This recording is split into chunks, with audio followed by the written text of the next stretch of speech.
আপনার কোনো কোয়ালিফিকেশন, কোনো যোগ্যতা না থাকলে তো আপনি আমার সামনে আসতে পারবেন না। আমার কোনো যোগ্যতা না থাকলে তো আমি আপনার সামনে যেতে পারবো না। আর একটা ব্যক্তিগত প্রোগ্রাম, এটা নিয়ে আপনাদের এত মাথা ব্যথা না। আমি বুঝতেছি যে আপনারা আমাকে নিয়ে খুব চিন্তা করেন, খুব ভাবেন। আরে ভাই, আমি তো আপনার মস্তিষ্কে আছি, এটা তো অনেক বড় ব্যাপার। আপনি 24টা ঘন্টা আমাকে নিয়ে চিন্তা করতেছেন, আমার কি করতে হবে, আমার কোথায় কি মানে কোন ক্ষতি করতে হবে। তো আপনার সারাক্ষণ 24 ঘন্টা আপনার মধ্যে আমি থাকতেছি, এটা বিশাল বিষয় না?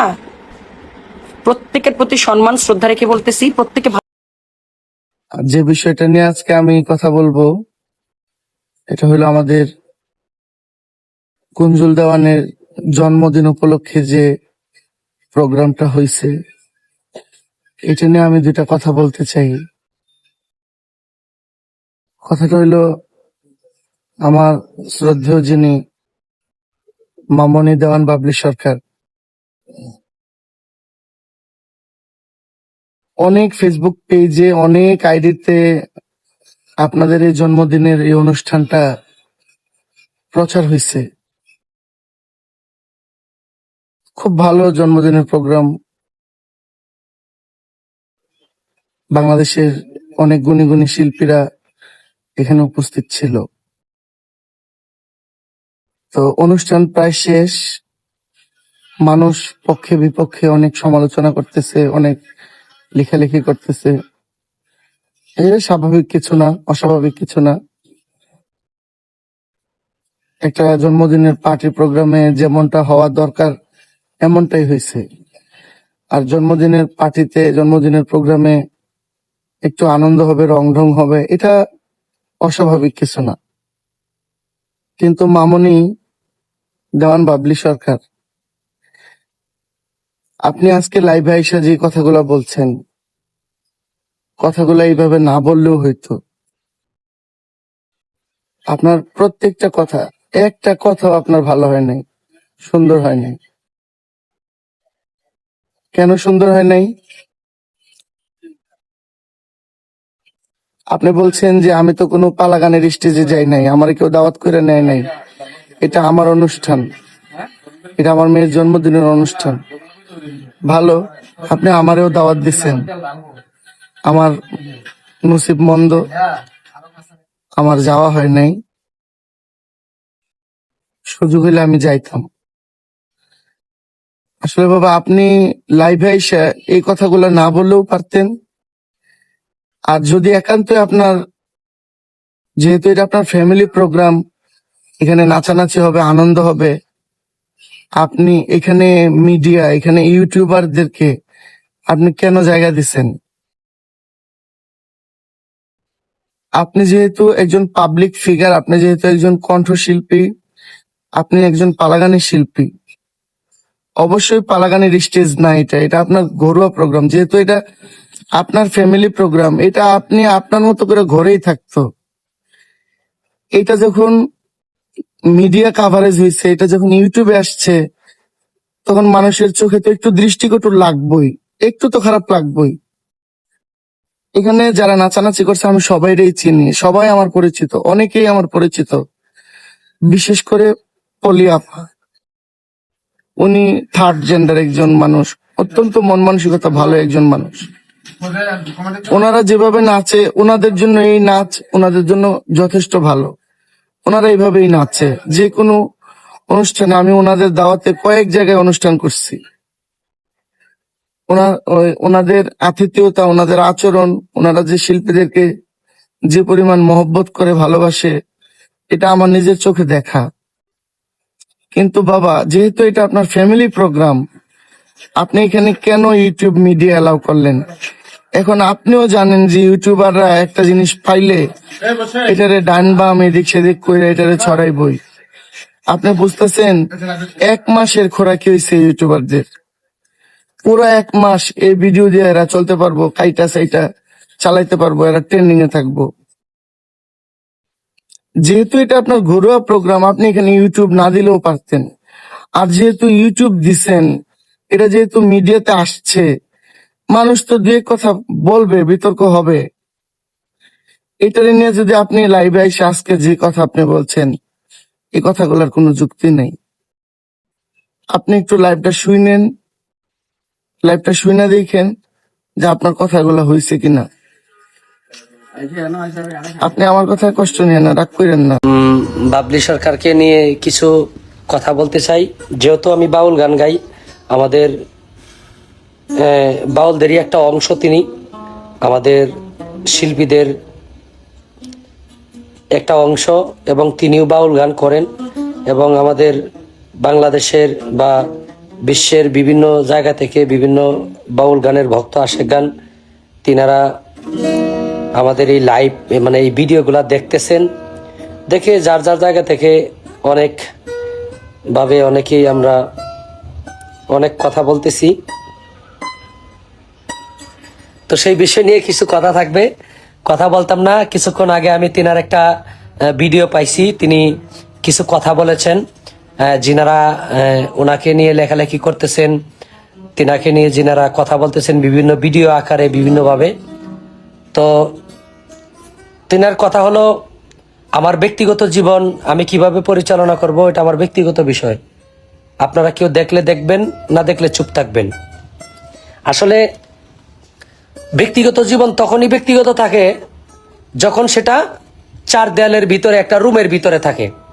দেখেন, আমার সন্তানকে বা আমার ভাইকে আমি শাসন করার অধিকার রাখি, সব সময় শাসন করার অধিকার রাখি, কিন্তু যখন কোনো বাজারে লাখো মানুষের সামনে তাকে আঘাত করব, তাকে আমি শাসন করার জন্য তাকে আমি আঘাত করব, তখন কিন্তু ওই জায়গায় আরো মানুষগুলা বলবে যে আপনার ভাই হোক, বাবা হোক, যেই হোক, আপনার শাসন গিয়ে বাড়িতে করবেন, বাজারে কখনো সিন্ডিকেট তৈরি করবেন না, বা লোক সমাজে কখনো সিন্ডিকেট তৈরি করবেন না। তখন কিন্তু সে আমার একার থাকে না।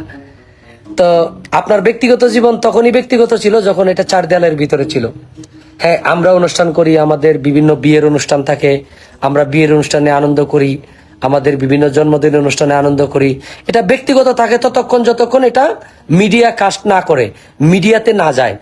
তো আপনার জীবনটা যখন, আপনার আনন্দটা যখন মিডিয়াতে চলে আসলো, তখন আপনার যে অঙ্গভঙ্গি, আপনার যে পরিবেশ, আপনার যে অনুষ্ঠানের অবস্থা, এটা আসলে প্রকৃত বাউলদের সাথে যায় না। মানুষ এই কথাটাই আপনাদেরকে আমাদেরকে বুঝাইতে চাইছে। আপনার জীবনটা যখন আপনি যেভাবে আপনি নাচানাচি করলেন, বা আপনার এই অনুষ্ঠানে যেভাবে মানুষ নাচানাচি করলো, এই নাচানাচি গুলা মূলত নাইট ক্লাবে হয়। এভাবে নাইট ক্লাবে বিভিন্ন মানে এই যে নাইট ক্লাব গুলো আছে, এগুলোর মধ্যে আসলে মানুষ দেখে অভ্যস্ত।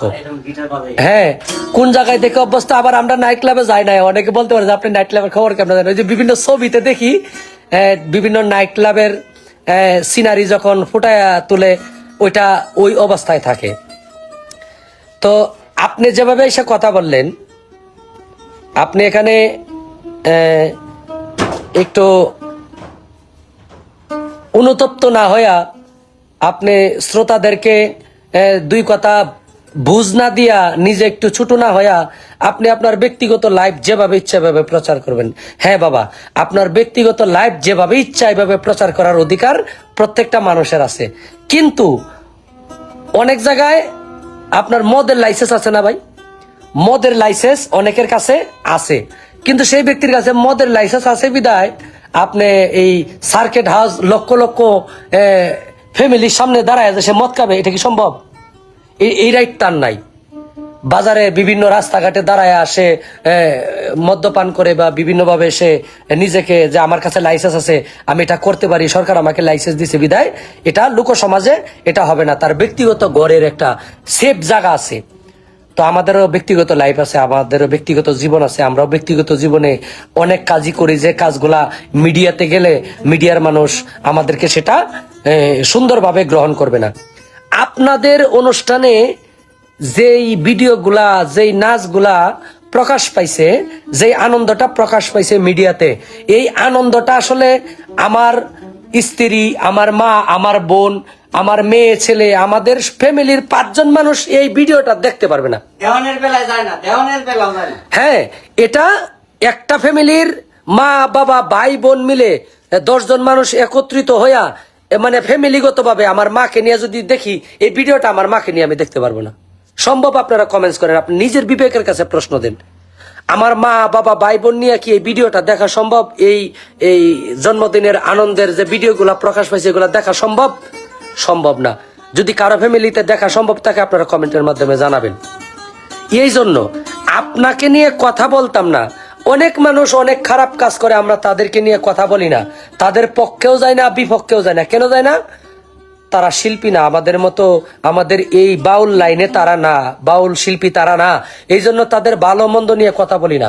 আপনি বাবলি দেওয়ান যদি সম্মানহানি হয় ইউটিউবে, ফেসবুকে, তাহলে আমরা সকল শিল্পীরা লজ্জা পাই, আমাদের সকল শিল্পীদের লজ্জা হয়, আমরা সকল শিল্পীরা কলঙ্কিত হই। একজন শিল্পী যখন ইচ্ছা করে কলঙ্ক ছড়ায় তখন আমাদের সকলের উপর এটার প্রভাব আসে।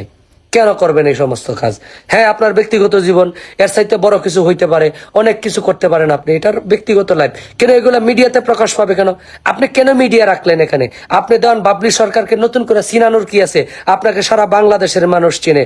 নতুন করে আপনার মেয়ের জন্মদিনের কেক কাটার ভিডিও দিবেন, আপনাদের কেক কাটার ভিডিও দিবেন, গান হইলে গানের ভিডিও দিবেন, এই সমস্ত নাচানাচির ভিডিও বিভিন্নভাবে একজন তৃতীয় লিঙ্গের মানুষ নিয়ে গেলেন এখানে, তারা যেভাবে নাচানাচি করছে এই সমস্ত বিষয়বস্তু আসলে ফেসবুক, ইউটিউবে আসলে এগুলা মানায় না। আসলে মানুষ তো ঠিকই বলতেছে, মানুষ যেটা বলছে প্রত্যেকটা মানুষের পক্ষে আমি নয়ন শেখ, তাদের কমেন্টের পক্ষে আমি। কেন হবে একজন বাউল শিল্পীর ব্যক্তিগত জীবনে? হ্যাঁ, আমাদের জন্মদিনে গান হবে, আমরা গান গাই, গান হবে, খাবার দাবার হবে, বিভিন্ন কথাবার্তা হবে, তার জীবনে নিয়ে কথা হবে, তার জন্য মানুষের কাছে দোয়া চাইবো, জন্মদিনের জন্য দোয়া চাইবো, তার এই শুভ আগমন উপলক্ষে দোয়া চাইবো বিভিন্ন মানুষের কাছে। কেন হবে এই সমস্ত নাচানাচি? বিভিন্ন তৃতীয় লিঙ্গের মানুষ নিয়ে এগুলোর মধ্যে নাচানাচি করবেন? কেন করবেন? এগুলা মানুষ আসলে তখনই মেনে নিত যখন আপনি একজন তরিকতপন্থী মানুষ না হইতেন, আপনি দেওয়ান বাবলি সরকার না হইতেন, তখন এগুলা মেনে নিত। আপনার এই সমস্ত বিষয় তখন মেনে নিত আপনি যদি দেওয়ান বাবলি সরকার না হইতেন।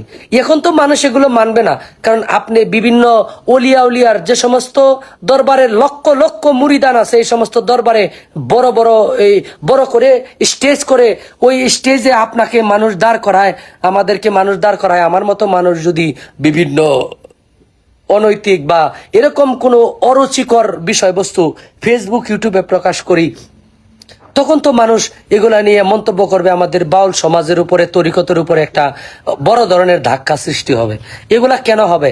আপনাকে এত সম্মান মানুষ দেয়, এত বড় বড় জায়গায় দাঁড়ায় ধর্মের কথা বলেন, হ্যাঁ, ধর্মের পক্ষে কথা বলেন, নামাজের কথা বলেন, রোজার কথা বলেন, ধর্ম কিভাবে মানুষ পালন করবে, এই সমস্ত বিষয় নিয়ে কথা বলেন। কেন আপনার মতো একজন গুণী মানুষের জন্মদিনে কেন এই সমস্ত তৃতীয় লিঙ্গের মানুষ দিয়ে নাচানাচি করবে এবং এই ভিডিও কেন ফেসবুকে, ইউটিউবে আসবে? একটা রাইট দিছে কি? এই রাইটটা কে দিল? এটা তো আপনি করতে পারবেন না। ফেসবুকে আপনি যদি কোনো কিছু দেন, আমি যদি ফেসবুক, ইউটিউবে কোনো কিছু দেই, ভিডিও বা কথা বলি, আমার লাগাম দিয়ে কথা বলতে হবে, কারণ সারা বাংলাদেশের শিল্পীরা আমাকে ধরবে, সারা বাংলাদেশের বাউল শ্রোতা, বাউল ভক্তরা আমাকে ধরবে, আমার নামে মামলা পর্যন্ত করতে পারবে যদি আমার কোনো কথার মধ্যে রং থাকে যে নয়ন শেখ ধর্ম অবমাননামূলক কথা বলছে, ইসলাম বিরোধী কথা বলছে, বা একজন বাউল শিল্পীকে অপমান করে কথা বলছে, সম্মানী লোককে সম্মান না দিয়া অপমান করে কথা বলছে, আমার বিরুদ্ধে মানহানির মামলা হয়ে যাবে। মানহানির অভিযোগে আমি অভিযুক্ত হব। তা আপনার ব্যক্তিগত জীবন তখনই থাকে, আপনি যেভাবে কথা বলছেন এটা আপনার একটা জ্ঞার, ওই জ্ঞারটা আসলে আপনার ব্যক্তিগত জীবনে চলে, বাহিরে চলে না। মানুষ কথা বলবে এই জ্ঞার, দেখেন আপনার এই কথাগুলো কেউ ভালোভাবে নেয় নাই, কেউ ভালোভাবে নেয় নাই। আপনি বাবলি সরকারকে মানুষ সম্মান করে, এখনো করে, ভবিষ্যতেও করবে। আপনি এই বিষয়টা নিয়ে একটু কথা বলবেন, যেভাবে কথা বললে আসলে আপনি এটা বলতে পারতেন যে আসলে আমার ব্যক্তিগত লাইফে যা হয়ে গেছে তার জন্য আমি দুঃখিত। হ্যাঁ, আমার এই লাইফটা আসলে আমার ব্যক্তিগত জীবনের, আমার অনুষ্ঠানটা আসলে এইভাবে ফেসবুক, ইউটিউবে যাওয়াটা, প্রচার করাটা আসলে ঠিক হয় নাই, এটা আমাদের ভুলবশতভাবে হয়ে গেছে। হ্যাঁ, এটা আপনি না বলে আপনি সবাইকে বলতেছেন আমার ব্যক্তিগত লাইফ, আমি যা ইচ্ছা তা করবো। হ্যাঁ, এটা সবারই রাইট আছে, কিন্তু এটা যেন সোশ্যাল মিডিয়াতে না আসে। কেন আসবে? আপনি একজন তরিকতপন্থী শিল্পী, আপনি একজন দেওয়ান বাবলি সরকার, এটার ওজন যদি আপনি না ধরে রাখতে পারেন, আপনার জায়গায় যদি আপনি নিজেকে সম্মান, নিজেকে শক্তিশালী না করতে পারেন, নিজের সেভ যদি নিজে না করতে পারেন, মানুষ আপনাকে সেভ করে রাখতে পারবে না। যাই হোক, আমার কথায় অনেক ভুল ত্রুটি হইতে পারে, সকলে ক্ষমা করবেন। অনেক কথা বলেছি, আমাদের বলার অধিকার আছে বিদায় আমরা বলছি। আমাদের বলার অধিকার আছে, আমাদের বলার দায়িত্ব আছে, আমাদের বলার অধিকার আছে। আবারও বলবো, আপনাকে নিয়ে আমি কথা বলতাম না যদি আপনি বাউল শিল্পী না হইতেন, আমি বাউল শিল্পী না হইতাম। অনেক মানুষ অনেক খারাপ কাজ করে, অনেক ভালো কাজ করে, হ্যাঁ, আমরা তাদেরকে নিয়ে সমালোচনা বা আলোচনা করি না, কারণ সে আমাদের শিল্পীদের কোনো অংশ না। আপনি আমাদের শিল্পীদের অংশ বিধায় আপনাকে নিয়ে কথা বললাম। আমি বলবো, দেওয়ান বাবলি সরকারকে অনুরোধ করব, আপনি আবার লাইভে এসে বলবেন বা ভিডিও আকারে বলবেন।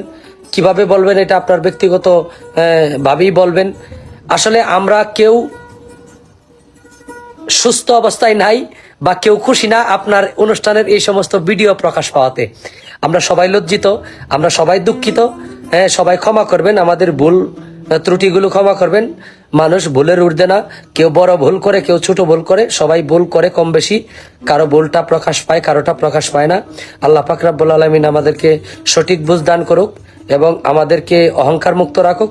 সবাই ক্ষমা করবেন। আমি নয়ন শেখকে যেন আল্লাহ পাক সম্মানের সহিত আমাকে যেন বাঁচিয়ে রাখে, আমার দ্বারাই যেন কোনো কলঙ্কের সৃষ্টি না হয়। ভক্তি রইল। ধন্যবাদ সবাইকে। আসসালামু আলাইকুম।